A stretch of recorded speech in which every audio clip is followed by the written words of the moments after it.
You are listening to The Diary of a Wannabe Writer, presented by Richard A. Boxshall, in which I chronicle my life and attempts to become a professional writer by, doing some writing daily, hopefully.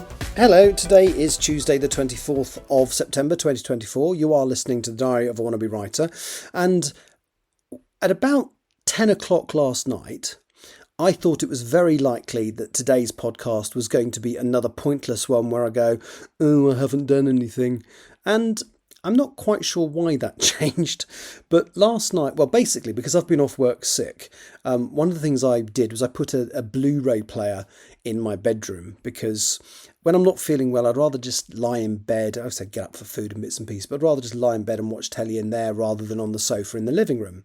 So I watched a couple of things. I watched when I talked about the Doctor Who story yesterday, I talked about that, and I finally got round to watching it, the cartoon version, or the animated version, should I say, of the Celestial Toymaker.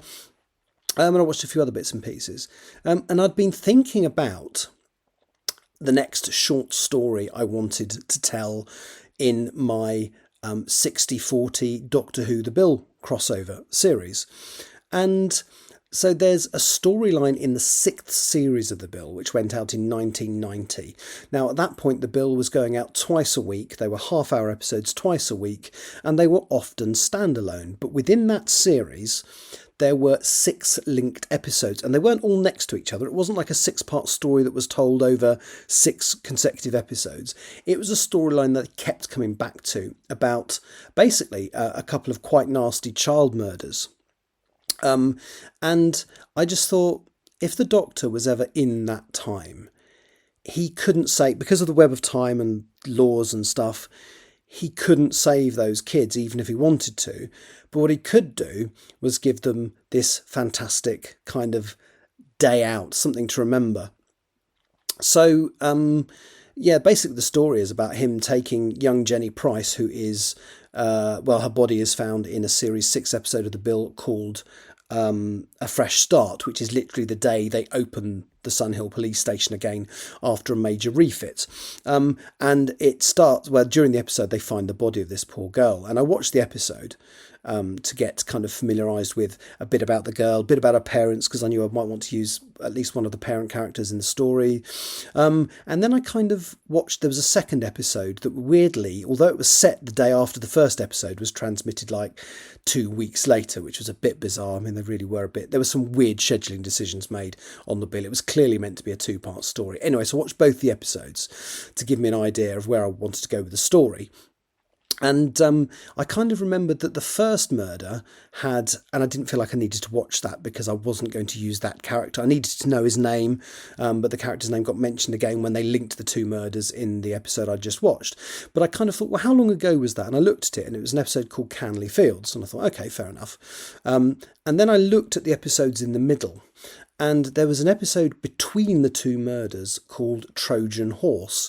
Now, Trojan Horse was one of the most shocking episodes of The Bill broadcast up until that point, because it's kind of really light, jovial episode where they find a car which appears to have been stolen, so they drive it back to Sun Hill. The police station's in the middle of a refit, so they kind of dump it in the yard, and then somebody important comes along and says, for God's sake, that can't sit there, that's in the way if we need to get the emergency services in, move that bloody car. So Ken Melvin gets into the car, turns the ignition on, and it explodes and kills him. And it's so sudden and so well done, and the sense of chaos after that explosion is palpable. It's brilliantly directed, it's brilliantly written, the reactions of all the characters is absolutely spot on. And Ken Melvin, one of the regulars on the show, dies. And later on, it became to a penny. Every other bloody week, a member of Sun Hill was getting killed. Nobody would want to work at that police station. But at that point, I may be wrong, but I think Ken Melvin was the first major character to die on the show. And as I say, there was no foreshadowing or anything. It just happened, and it was shocking, and it was a really, really good episode. And so I'd already decided to do a short story that was set just after Well, it was set just before the murders of these two kids, but the doctor knew it was going to happen.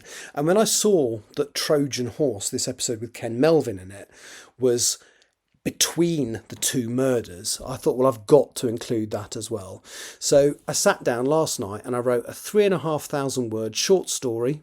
It is literally about the doctor doing something nice for these kids and their families, knowing that something absolutely appalling that he can't change is going to happen to them.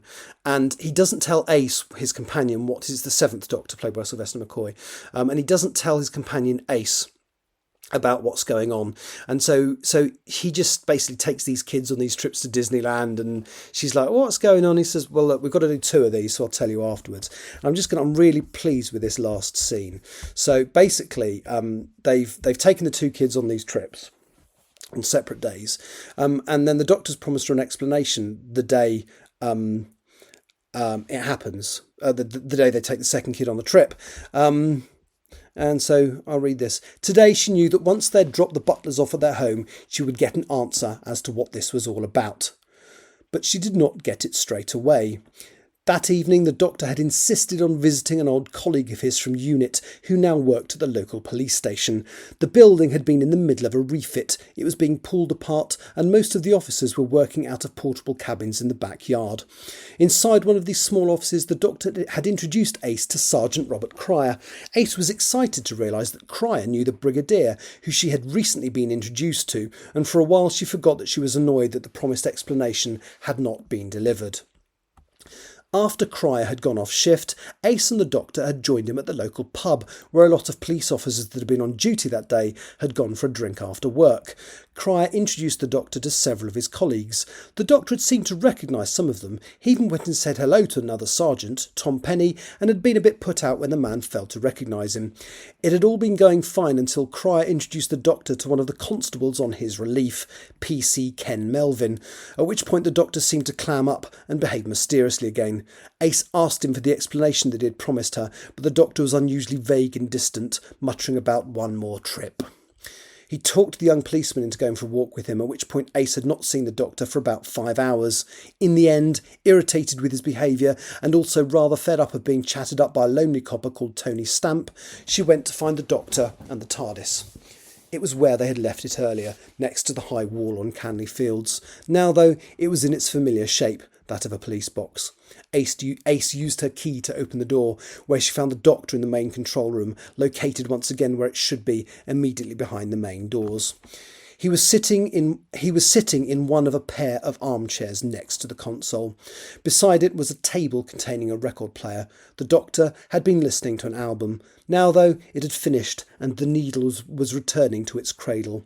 The doctor had his fingers steepled and he looked mysterious and unapproachable.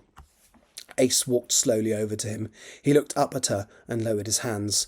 There was silence between them, and then he fixed his gaze solidly on her. "I promised you an explanation," he said finally. He pointed to the table containing the record player. As well as the cover to the album that had just finished playing, and some others, she saw that there was a newspaper. "That is an issue of the Canley Gazette from about 3 weeks in the future." Ace walked over to the table and picked up the folded paper. The front page had the headline "Murders Linked" emblazoned across the top. With a horrible feeling in her stomach, she skim-read the article. The police thought it said that 9-year-old Jenny Price, whose body had been discovered 2 days ago, was killed in a manner that led them to believe that the murder was linked to that of young Graham Butler a couple of weeks before that. She let out the breath she'd been holding and nodded at the doctor. "I see," she said finally. "And you couldn't stop it from happening?" The doctor shook his head. "Not without disrupting the web of time, no." "So you were giving something back to them," she said, "before it happened." "I wanted to give them a moment of joy before those darkest of dark days." The doctor's voice was low and menacing. "Was the killer caught?" "Yes, a few weeks from now, before he has the chance to do it again." Ace breathed a sigh of relief. "That's good," she frowned. "And what about the police officer you just went for a walk with?" "That was not planned, Ace. His presence came as a bit of a shock to me." The doctor pointed to the paper in her hands. "Next page." Ace opened the newspaper. On page 2 she could see a picture of Ken Melvin in his police uniform. He was quite a nice-looking young man, she thought. Then she read the article, which was about a memorial bench being placed in a local park, dedicated to him. He was killed in a car bomb at the police station. When?